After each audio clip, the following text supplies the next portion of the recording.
여러분은 부드러운 사람과 억세고 강한 사람이 있을 때 어떤 사람을 더 좋아하시나요? 저는 모르겠어요. 또 여러분은 어떤지 모르겠지만 저는 부드러운 사람을 더 좋아해요. 억세고 강한 사람은 왠지 마음에 거부감이 들어서 좀 배척하게 되는 것 같은 생각이 듭니다. 그런데 실제로 우리는 누구의 말을 더 잘 들을까요? 부드러운 사람보다는 오히려 강한 사람의 말을 더 잘 듣진 않나 이렇게 생각을 해봅니다. 대체로 사람들은 부드러운 사람들의 말은 잘 듣지 않는 것 같아요. 오히려 강한 사람들의 말이 더 잘 먹히지 않나라고 생각이 됩니다.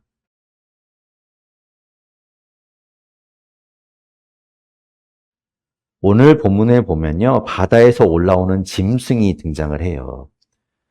이 짐승은 말 그대로 짐승입니다. 아주 무섭고 강한 모습을 하고 있지요.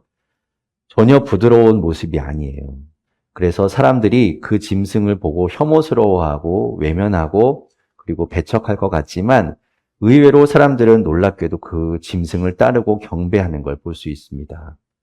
그들은 땅 위에 사는 사람들이에요. 우리도 땅 위에 사는 사람들이잖아요. 땅 위에 사는 모든 사람들이 다 그렇게 험악하고 강하고 힘이 있어 보이는 짐승을 경배하고 따르는 것 같고 또 그렇게 보이기도 하는데 오늘 말씀에 보면 그렇지 않은 사람들이 있다는 거예요. 땅 위에서 살아가는 사람들 중에 그렇게 힘있고 강한 사람을 쫓아가는 것이 아니라 그 사람을 경배하지 않는 사람들이 존재하더라라는 것을 우리가 볼 수 있습니다. 결국에 같이 땅 위를 살아가고 있는 똑같은 사람들인데 어떤 이유에서인지 전혀 다른 것을 쫓아가고 전혀 다른 방향으로 가더라는 거죠. 무엇 때문에 달라지는 걸까? 오늘 그것을 같이 좀 나눠보려고 합니다. 지난 시간에 7장 말씀 나눴죠. 7장 말씀을 나누었는데요. 그 이야기가 두루마리에 7개의 인을 떼는 중간에 이제 나와 있던 말씀이었어요. 그리고 그 7개의 인을 하나하나 뗄 때마다 이 땅에 이제 심판들이 임하는 걸 볼 수 있었고, 그 뒤에 이제 8장부터 11장까지는 7천사가 나팔을 부는 이야기가 나옵니다. 7천사의 나팔 부는 장면이 나오는데, 그 나팔 하나하나가 이제 신호가 되고요. 또 알리는 그런 역할을 하지요. 우리가 나팔을 분다는 건 그런 역할을 하잖아요. 나팔을 불어서 알려주는 것이죠. 나팔이 하나씩 하나씩 불릴 때마다 이 땅에 자연재해가 일어납니다. 그래서 그 자연재해 때문에 수많은 사상자가 생기게 돼요. 그것은 신호이지요. 알려주는 겁니다. 그것을 보면서 자연재해를 보면서 하나님께로 돌아가야 되겠구나. 하나님께 다시 나아가서 우리의 죄악을 회개하고 그것을 멈춰야 되겠구나라고 생각해야 한다는 겁니다. 그런데 사람들은 회개하지 않는다는 거예요. 그런 것들을 보면서도 전혀 뉘우치지 않는다는 겁니다. 그리고 더 우상을 찾아가고 죄악을 계속해서 멈추지 않는다는 것이죠. 우리는 성경을 보면서 하나님만을 우리가 알 수 있는 것처럼 생각되지만 성경 안에서 우리는 인간이 어떠한가를 또한 알 수 있습니다. 우리는 기적을 경험하면요. 한번 놀라운 일을 겪고 나면 또는 하나님을 보거나 하나님의 음성을 들으면 하나님을 믿고 순종할 것 같잖아요. 그래서 뭔가 우리에게 그런 것들을 보여주기를 바라잖아요. 그런데 우리는 그것을 본다고 해서 경험한다고 해서 하나님을 믿고 하나님을 따르는 것이 아닙니다. 예수님이요. 누가복음 16장에서 이런 이야기를 하신 적이 있어요. 거지 나사로와 부자의 비유를 말씀하셨는데요. 부자는 평생 동안 아주 호화롭게 살고 많은 것들을 누리고 살았습니다. 그리고 그 집 대문 앞에 노숙하며 허름하게 살아가던 거지 나사로는 아무 도움도 받지 못하고 살다가 둘 다 죽게 돼요. 부자는 지옥을 가고 이 거지 나사로는 천국에 갑니다. 부자는 지옥에서 너무너무나 고통스러운 그런 나날을 보내다가 천국에 있는 아브라함에게 부탁하지요. 나사로를 제발 우리 집에 보내서 내 형제들이 이 지옥에 오지 않게 해주십시오. 죽은 나사로가 살아나면 아마 그걸 보면서 그 형제들은 믿고 회개할 겁니다. 그러면서 부탁해요. 나사로를 좀 보내달라고. 그런 놀라운 기적을 보면 죽은 자가 살아나는 걸 보면 사람들이 믿을 것 같지만 그렇지 않다는 거예요. 누가복음 16장 31절에 이렇게 말씀합니다. 아브라함이 그에게 대답하였다. 그들이 모세와 예언자들의 말을 듣지 않는다면 죽은 사람들 가운데서 누가 살아난다고 해도 그들은 믿지 않을 것이다. 기적을 봐도 믿지 않는다는 거예요. 또 마르다와 마리아의 오라버니였던 나사로도 아시잖아요. 그 나사로가 죽은 다음에 다시 살아났을 때 사람들은 그 광경을 보면서도 예수님을 믿는 사람들이 있고 또 예수님을 죽이기로 모의한 종교 지도자들이 있었습니다. 죽은 자가 살아나는 걸 보면서도 믿지 않는 자들이 있었다는 거예요. 온갖 환난과 재앙을 겪어도 또 기적을 경험해도 믿지 않고 회개하지 않는 것이 우리 인간이라는 겁니다. 그래서 더 이제 뒤에 가면 더 큰 심판을 겪게 되죠. 12장에서는 또 다른 환상을 이제 보게 되는데요. 한 여자와 용에 관한 환상입니다. 아이를 뵌 여자가 있고 그 여자를 해치려고 하는 용이 있어요. 그 아이가 이 땅에 태어나는 것을 막으려고 용이 애를 쓰죠. 그런데 하나님이 그 아기와 그 여자를 보호하셔서 무사하게 지켜주십니다. 그리고 용은 쫓아버리세요. 그런데 용은 그럼에도 불구하고 그 여자를 해하려고 이제 계속해서 시도를 하고 그렇지만 번번이 실패하는 이야기가 나옵니다. 여기서 여자는 교회를 이야기하고요. 또 이 용은 사탄, 마귀, 악한 영의 세력을 의미합니다. 그래서 악한 영의 세력이 교회를 망가뜨리고 또 부서뜨리고 어떻게든 무너뜨리려고 하지만 교회는 하나님이 지키시기 때문에 보호받는다는 걸 이야기해주고 있어요. 그리고 나서 오늘 본문이 이어지는 거예요. 그 용의 이야기가 계속됩니다. 오늘 본문은 1절부터 3절에 보면 이렇게 이야기하죠. 다시 한번 1절부터 3절을 읽어볼게요. 같이 한번 읽어보겠습니다. 시작. 나는 바다에서 짐승 하나가 올라오는 것을 보았습니다. 그 짐승은 뿔 10과 머리 7이 달려 있었는데 그 뿔 하나하나에 왕관을 쓰고 있고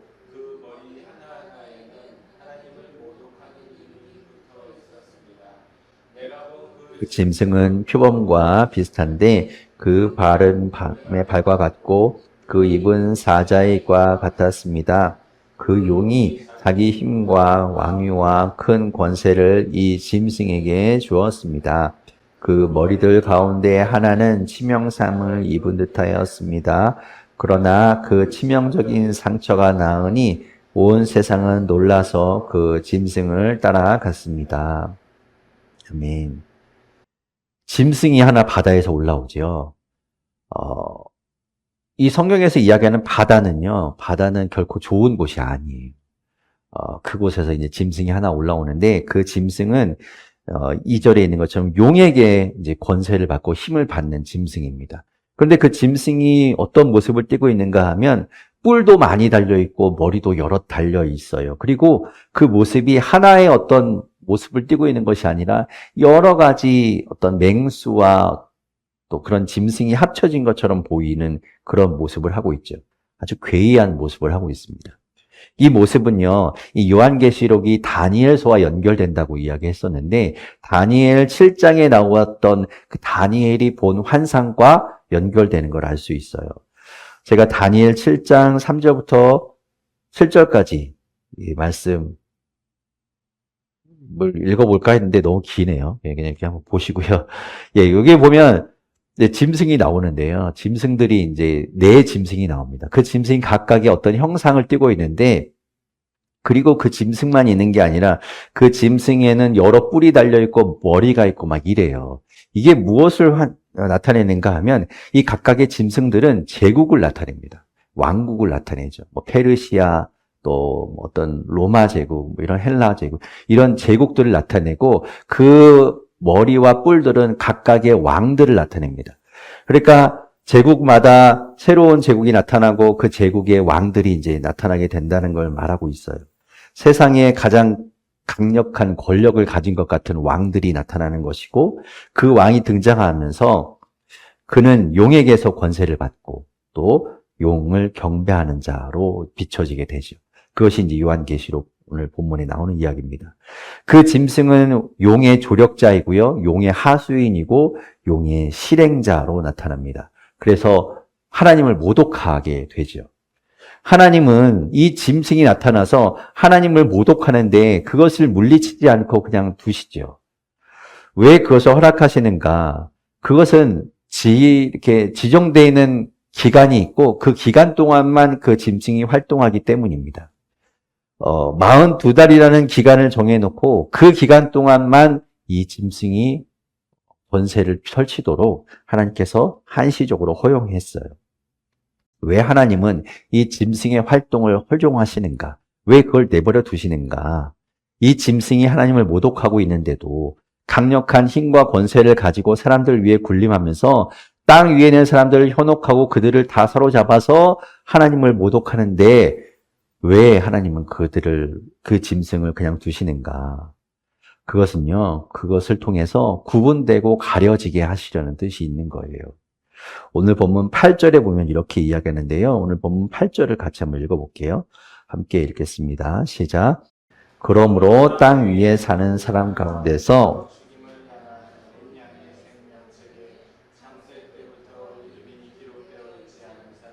모두 그에게 경배할 것입니다. 아멘. 죽임을 당한 어린 양의 생명책에 그 이름이 기록된 사람은 이미 예수 그리스도를 믿는 사람이고 그는 하나님을 경배하는 사람이지요.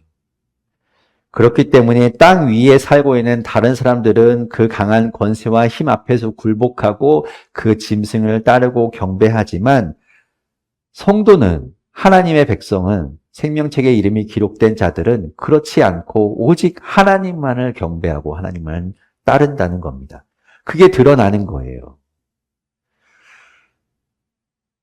교회 안에도 우리가 교회 안에서 예배하는 우리 모두 하나님을 따르는 자로 성도로 살아가고 있지만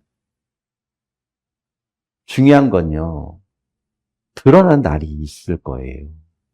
무언가 우리의 믿음이 드러나는 날이 있을 겁니다. 그 일을 만나면 진짜와 가짜가 드러나게 될 거예요. 누가 생명책에 기록되어 있는가? 모릅니다, 우리는. 모르지만 그때가 되면 알게 된다는 거죠. 짐승은 사람들을 현혹시켜요. 하나님은 삼위일체로 존재하고 계시는데 이 짐승도 그 모습 그대로 모방합니다. 그래서 용의 모습을 가지고 있고 짐승과 나중에 나오게 되는 이제 적그리스도가 나타나게 돼서 삼위일체의 형태를 가지고 사람들을 현혹시킵니다. 그리고 3절에 보면 치명상을 입고 죽어가던 그 머리 하나가 다시 살아나는 것을 보고 세상 사람들이 놀라서 그 짐승을 경배한다라고 이야기하는데요. 부활을 흉내내는 거예요. 부활을 흉내내서 사람들을 홀리는 겁니다.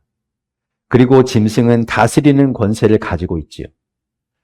말씀드린 것처럼 42달이라고 하나님께서 정해놓으신 한시적인 권세이긴 하지만 마치 세상을 다스리는 영원한 권세를 가진 것처럼 행세하지요. 예수님이 사탄에게 시험을 받으실 때도 그랬어요. 누가복음 4장 5절에서부터 8절에 보면 예수님이 시험 받으실 때 이런 시험을 받으십니다. 제가 읽어볼게요.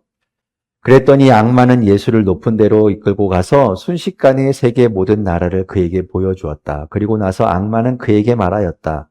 내가 이 모든 권세와 영광을 너에게 주겠다. 이것은 나에게 넘어온 것이니 내가 주고 싶은 사람에게 준다. 그러므로 내가 내 앞에 엎드려 절하면 이 모든 것을 너에게 주겠다. 예수께서 악마에게 대답하셨다. 성경에 기록하기를 주 너의 하나님께 경배하고 그분만을 섬겨라 하였다. 아멘. 그렇게 말씀하고 있죠. 마귀는 사탄은 속여요.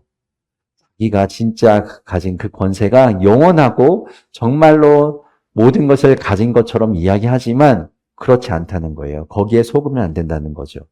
참된 권세는, 참된 힘은 누구에게 있는가? 오직 하나님과 예수 그리스도께만 있는 겁니다.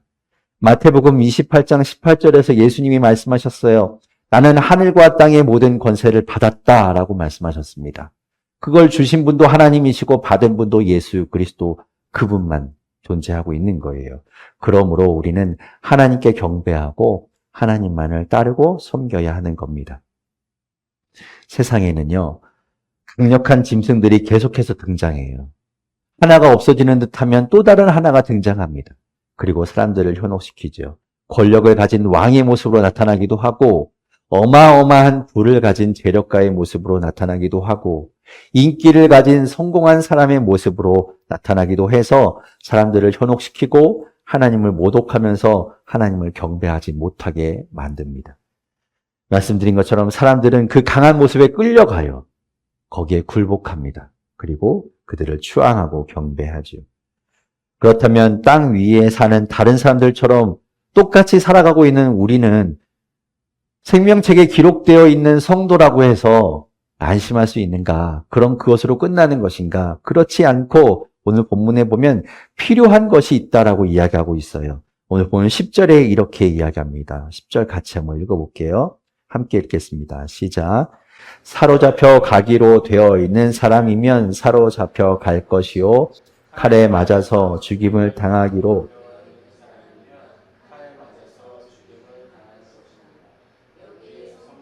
인내와 믿음이 필요합니다. 아멘. 이게 무슨 말인가 하면요. 사로잡혀 가기로 되어 있는 사람이면 사로잡혀 간다. 칼에 맞아서 죽임을 당하기로 되어 있는 사람이면 칼에 맞아서 죽임을 당할 것이다. 이것은 정해져 있다. 어차피 운명은 정해져 있다. 이런 이야기가 아니라 여기서 이야기하는 건 우리가 강한 짐승을 따르지 않고 그를 추앙하고 경배하지 않음으로 인해서 고난을 당하고 어려움을 당할 것이다. 이런 이야기예요. 그런데 그때에 필요한 것이 무엇인가? 인내와 믿음이라고 이야기합니다. 인내는요, 우리가 아는 것처럼 참고 견디는 거죠. 그런데 헬라어 원문에 보면요, 이 인내라는 말이 휘포모네라는 말인데요. 이게 무슨 말인가 하면 뭐뭐 아래에 있다는 말과 머문다라는 말이 합쳐진 말입니다. 그러니까 그 의미는 뭐뭐 아래에 머문다라는 것을 이야기해요. 우리가 혼자서 허허벌판에 아무것도 없는데 우뚝 서서 비바람을 맞으며 폭풍을 견디는 그것이 인내이기도 하지만 그것을 말하는 것이 아니라 하나님의 날개 아래에, 하나님 아래에 거하면서 그 아래에 머물면서 견디는 것을 이야기하는 거예요. 우리는 다른 사람들과 같이 땅 위를 살고 있습니다. 사람들은 강한 힘을 가진 짐승 앞에 경배하고 그를 추앙하고 그를 따라가지요. 그 짐승은 하나님을 모독합니다. 하나님을 경배하지 못하게 해요. 짐승의 그 권세가 너무너무나 강력해 보이고 영원할 것처럼 보여서 우리가 그것에 두려워하고 떨지만 그것은 하나님께서 제한적으로, 한시적으로 주신 것입니다. 땅 위를 살아가고 있는 우리, 이 성도인 우리는 짐승을 따르고 경배하는 것이 아니라 우리는 하나님만을 경배하는 사람들입니다. 어떻게 그런 여러 가지 상황 가운데서도 흔들리지 않고 변하지 않고 하나님만을 경배하고 하나님만을 우리가 따를 수 있는가? 그것은 하나님의 날개 아래에, 하나님의 장막 아래에 거하며 그 안에 머물며 하나님의 보호 아래에 있기 때문입니다. 여러분, 하나님 아래에 머무십시오. 온갖 환난이 와도, 온갖 어려움이 와도, 우리를 유혹하고 우리를 다른 길로 이끌려고 하는 모든 것들이 와도 하나님 아래에 머물러 계십시오. 그리고 하나님만을 경배합시다. 우리 함께 합시다. 하나님만을 찬양하고 경배하는 우리 모두가 되기를 바랍니다. 일평생 그렇게 변하지 않고 하나님만을 따르고 경배하는 우리 모두가 될 수 있기를 바랍니다.